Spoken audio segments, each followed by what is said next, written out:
Oh guys, good morning nga pala. Good morning. Ako pala si Johnny TV Vlog. Ngayon guys, mag-update tayo dito sa Basico Beach. Ito po ang update natin ngayon. Pwede nyo papanoorin para makikita nyo lang kung ano ang meron dito sa Basico Beach. Dati kasi wala pa, di pa gano itong bagyo. Okay na okay ito. Yung dumating na yung bagyo dumaan, maging ganito lang siya guys. Papanoorin nyo to. Pero kung bago ka sa ating YouTube channel, huwag kalimutan pindutin ang notification bell para maging updated ka sa mga upload natin dito sa Basico Beach. Tayo po ay nandito sa Barangay 649, Basico, Port Area, Manila. Ako po si Johnny TV Vlog at naglilingkod at pinapakita natin ang mga area ang dapat nyong makita at malalaman. Ito na po, Johnny TV. Papanoorin natin mga idol.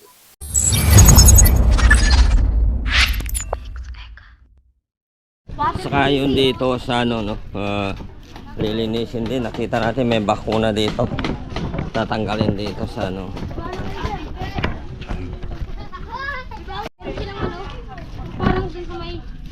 Ito, lilinisin pala dito sa daanan dito. Na. Tubig maagos, kaso lang yung kulay niya hindi malinis. So ito lang mga kababayan, nakikita natin may mga pumapasyal dito, maliligo. Meron sila pandong dyan na nakapandong, saka meron din doon. So ito, humaagos yung tubig galing doon sa taas. Siguro mababa yung tubig, pupuntahan natin doon sa gilid. Mababa siguro ang tubig doon, mababa pa.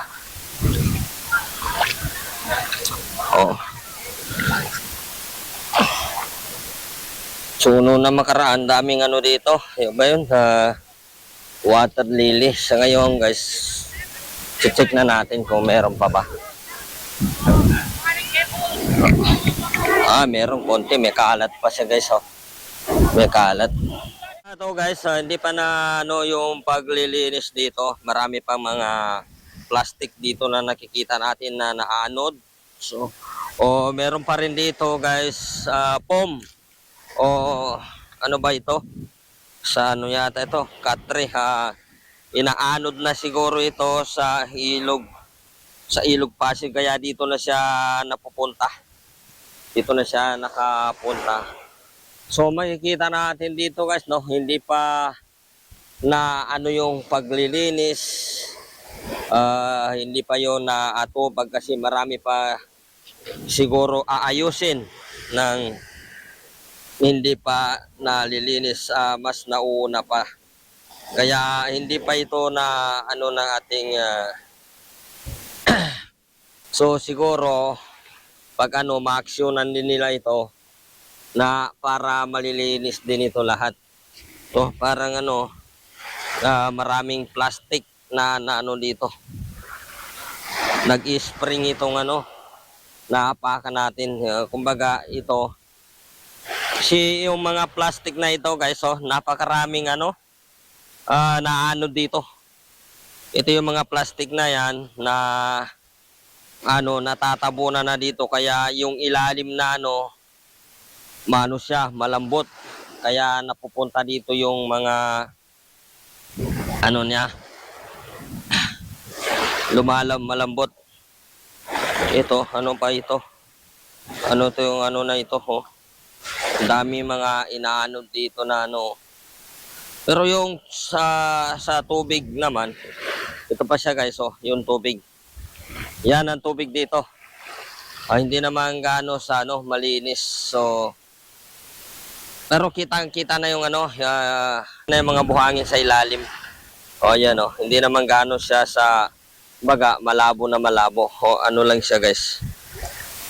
Pero yung dito sa taas, hindi pa ito. Hindi pa gaano nalilinisan. Hindi pa natatanggal yung mga kalat dito. So siguro mga ma-force na marami kasi nagtuto dito, mga tupad, mga Yung tupad, naglilinis. Dati kasi naglilinis dito mga kababayan, no? Yung mga ah blunter. Mga blunter dati nung unang upo ni Yorme. Sa ngayon, marami pa rin tayong mga kababayan na Batang Maynila. Minsan dito sila para magtulong-tulong dito sa paglilinis dito sa Baseco Beach. So may mga bagpa na naanod. Yan ang kasi maging problema dyan, lalo na pag nag-ano yung bagyo. Kasi marami silang inaanod dito eh. Galing sa Ilog Pasig, tapos pag naano ay dito po natatapon. Kaya marami maging na nagkakalat-kalat dito. Galing sa Ilog Pasig. Yan na lang naging problema dito. Dati to, nung bago ni malinis to, wala tayong makikita na ganitong puti-puti. Pero ito siguro umupo ng ating Yorme. May oras din to na papasada niya ito, palininis niya ito. Hintayin na natin kung kailan to guys malilinis, kasi lilinisin din ito. Pupunta naman natin dito bandaw sa na to dito. So dito naman okay rin naman guys. Dati kasi may harang to dito, may nandito pa yung harang, no, kaso lang nalagpasan ng ito napupunta dito yung mga buhangin, kaya nalagpasan ito. Kumbaga dito yung ibang napupunta na dito, pag lumagpas siguro yung alon, mapupunta dito sa gilid na ito, nahuhulog dito yung nahulog dito yung buhangin dito sa gilid na ito mga kababayan. Sa tingin nyo, kayang-kaya pa naman to lilinisin, kasi lang to dito, lalo na ganito na tag-araw na, pwede natin kudkudin to ng yung lake para maipon. Pwede naman dito susunugin na ito eh. Yung mga kalat na ito pwede susunugin dito. Ipunin na lang, pagka-ipon pwede siguro susunugin lang to dito pag naipon na yan.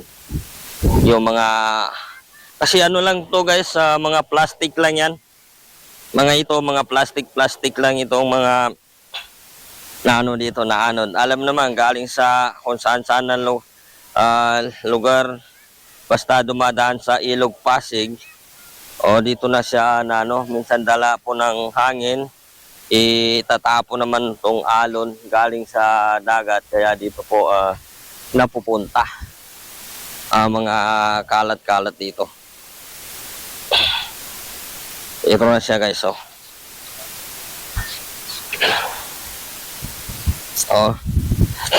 Yun doon banda guys, marami naliligo, kita niyo na lang.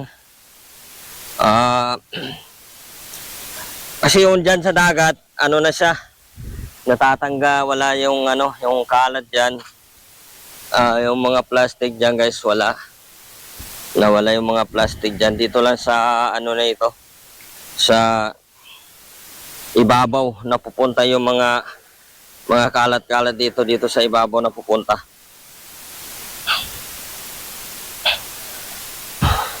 Kita niyo lang guys. Pero yung pinakadulo doon, marami naliligo dyan sa dulo doon. Kita natin, katulad doon kanina, meron pa doon na makapandong doon na mga naliligo, para meron sila masisilungan.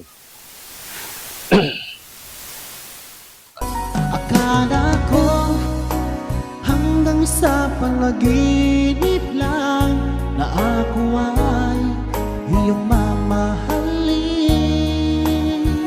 Salamat sa aking buong may kapal, ikaw pala'y bigay niya sa akin.